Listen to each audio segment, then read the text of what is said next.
Hi guys, welcome to my channel Pratham Chopra this side. सो अभी मैं दोनों का एग्ज़ाम देकर आया हूँ, मैट्रिकुलेशन लेवल का एंड ट्वेल्थ लेवल का एसएससी सिलेक्शन पोस्ट का एग्ज़ाम।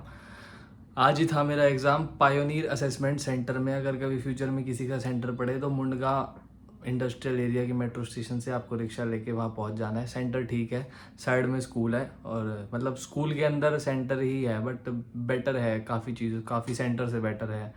और उसके माउस वगैरह भी एंड स्क्रीन्स वगैरह भी, इंफ्रास्ट्रक्चर वगैरह भी, हवा वगैरह बढ़िया आती है, एसी वेसी लग रहा है। ओवरऑल मेरे को सेंटर काफ़ी अच्छा लगा। भले ही स्कूल के अंदर था लेकिन सेंटर काफ़ी अच्छा लगा। एंड बात करूँ एग्ज़ाम की तो सुबह 9:30 बजे की शिफ्ट थी, तो मेट्रिकुलेशन वाला एग्ज़ाम था। एंड भाई सीरियसली मैं सोचा क्यों भरा। लाइक मेरे को मतलब जॉब के लिए डेस्परेशन होती है ना, तो उस चक्कर में मेरे से बस भर गया था कि हाँ सारी पोस्ट आ रही है, भर देता हूँ। मेरे को फील हो रहा है कि उससे बेटर मैं ग्रेजुएशन के लिए भर देता, क्योंकि पेपर का लेवल इजी था। बट वो सबके लिए इजी होगा क्योंकि भाई हमें भी पता है कि बहुत सारे ग्रेजुएशन लेवल वाले बैठे होंगे एंड इसकी कट ऑफ बहुत ऊपर जाएगी। पेपर का लेवल बहुत ईजी था एंड सारे क्वेश्चन हो गए थे मेरे 35 मिनट में। मैंने तो 100 के 100 अटैम्प्ट मार दिए भाई। मेरा मन सा उतरा पड़ा था, मैं कहा ठीक है भाई, जो नहीं भी आ रहा तुक्का मार दिया। 85-90 मैंने वैसे सही करे थे एंड उसके बाद मैंने थोड़े तुक्के मार दिए, हो सकता है सही हो जाए, हो सकता है गलत हो जाए।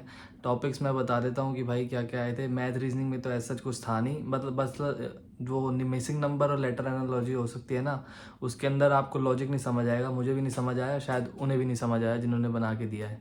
एंड जीके के अंदर स्कीम्स आई थी, बुक्स 2 आई थी, स्कीम्स 5 आई थी, बुक्स 2 आई थी और एक फेस्टिवल आया था। तो भाई apart from history, science and all this, ये चीज़ें 8 नंबर की आई थी एंड आई गेस एक दो और भी होंगे। तो भाई काफ़ी ज़्यादा वेटेज थी इनकी। जिसका भी आगे है पेपर जो भी है, तो वो एटलीस्ट बुक्स तो ज़रूर पढ़ के जाना और स्कीम्स पढ़ के चले जाना। जो मेन स्कीम है ना, चाहे आप वो ही पढ़ के चले जाना, जैसे जनधन योजना हो गई, सुरक्षा बीमा योजना हो गई, आवास उज्जवल हो गया। आवास अलग, उज्जवल अलग। एंड वो आर्टिशंस वाली कौन सी होती है वो कर देना, स्वामित्व कर लेना, है ना, एटसेट्रा और भी होंगी। आप स्कूल्स वगैरह पे कोई चली थी, सक्षम चली थी, पता नहीं कौन सी चली थी, वो कर लेना। तो स्कीम्स वगैरह एंड बुक्स वगैरह अच्छे से आप याद करके जाना। इंग्लिश कैसी आ रही है, इंग्लिश में मतलब वर्ड तो मेरे को नहीं पता थे एग्जैक्टली इसका क्या मतलब है, बस ऑप्शन से ना एलिमिनेट हो रहा था। जैसे कोई वर्ड था, उसका था आंसर काम था या कुछ और था, बट बाकी जो थे ना तो उसके अपोजिट थे, तो मेरे को उससे एलिमिनेट हो गया, वो आंसर सही हो रहा था। तो बात रही है 10th की, और मैं ज़्यादा नहीं बताना चाहूँगा। मैथ्स और रीजनिंग बहुत सिंपल सिंपल सी आ रही है इसके अंदर।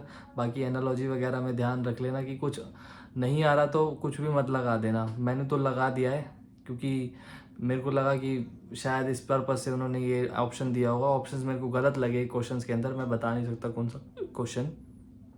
तो आप भी कुछ भी मत सोच के लगा देना कि ठीक है नहीं निकल रहा तो चल इसे लगा के आगे बढ़ जाते हैं। कोई बात नहीं भाई, 2 नंबर ही तो जाएंगे, बट आपके 2.5 तो बचेंगे, है ना, काइंड ऑफ। तो नेक्स्ट एग्ज़ाम होता है 12th लेवल का एंड वो मेरे को लगा कि भाई जो सीजल होता था ना, पिछली बार तक सीजल होता था, उससे आप हल्का सा क्वेश्चन कम कर दो, मतलब 6-7 क्वेश्चन की डिफ़िकल्टीज कम कर दो। वो लेवल उन्होंने दे रखा था, ऐसा मेरे को फील हुआ, क्योंकि सीजीएल भी हल्का लेवल ही था, मतलब पिछले वाला अगर इस बार की कंपेयर करें तो CHSL लेवल मतलब 12th लेवल वैसा ही था मेरे को लगा, है ना। क्योंकि उसके अंदर मैथ्स के कुछ क्वेश्चंस जो थे थोड़े ट्रिकी थे, जैसे एक वर्क एंड टाइम वाला था, वर्क टाइम वाला था, वो थोड़ा ट्रिकी था। मतलब बहुतों के वो गलत भी हो गया, मेरा भी शायद नहीं, पक्का ही गलत हुआ। मैंने आके चेक करा कि ऐसे हो सकता था। एंड रीजनिंग के अंदर भी एक एनालॉजी थी जिसका कोई लॉजिक नहीं निकल रहा था हम पे, बट हमने कर दिया। और बाकी जीएस और उसकी बात करें इंग्लिश की तो सेम आई थी भाई, और ऑलमोस्ट सेम थी। मतलब वही उसके अंदर थोड़ा बहुत स्टैटिक बना, है ना। करंट करंट का पूछा गया था, 2025 का कोई क्वेश्चन था मेरे को याद है 12th वाले लेवल के अंदर। तो आ रही है करंट अच्छी खासी आ रही है। 10th में स्कीम से आई, 12th में बाकी उससे आई, टॉपिक से, स्कीम से नहीं आई। एंड भाई एक तो क्वेश्चन रिपीट हो गया था, अरुंधति रॉय से रिलेटेड था, उसकी बुक्स दे रखी थी। तो अगले शिफ्ट में ये क्वेश्चन आया, मतलब 10th वाली शिफ्ट में अरुंधति रॉय की बुक्स दे रखी थी, 12th वाली शिफ्ट में वो पूछा गया कि वो बुक किसकी है, नाम पूछा गया, फिर अरुंधति रॉय। मतलब मैं कहा यार सुबह ही तो पढ़ के आया हूँ, मेरे को वैसे नहीं आता था लेकिन उस एग्ज़ाम ने मेरे को बता दिया। The God of small things थी। तो बुक दोनों में आ रही है, बुक्स आ रही है, बुक्स पढ़ के चले जाइएगा जिसका भी एग्ज़ाम है। वैसे 2-3 दिन ही एग्ज़ाम बचे हैं, बट जो भी है जैसा भी आप पढ़ के चले जाइएगा। एज सच कोई लेवल नहीं है, मतलब जो उनका लेवल होना चाहिए वही लेवल है, कुछ हाइप वाली बात नहीं है, सेम लेवल के आ रहे हैं। बट बात क्या है कि हम सीजीएल वाले भी जो देते हैं वो भी सीएचएसएल और वो वाला सीएचएसएल लेवल और 10th लेवल देकर आए हैं, तो हो सकता है उनकी कट ऑफ बहुत ज़्यादा जाए। एंड मैंने डिसाइड कर लिया, मैं एमटीएस मैंने भरा है बट मैं नहीं दूंगा, क्योंकि यार मतलब एक क्वेश्चन था कि 5+3 क्या होता है, मतलब मेरे को 5+3 लगा के तो जॉब नहीं लेनी है ना, ऐसा मेरा माइंडसेट है। हो सकता है आपका ना हो, तो आप लोग दे दीजिएगा।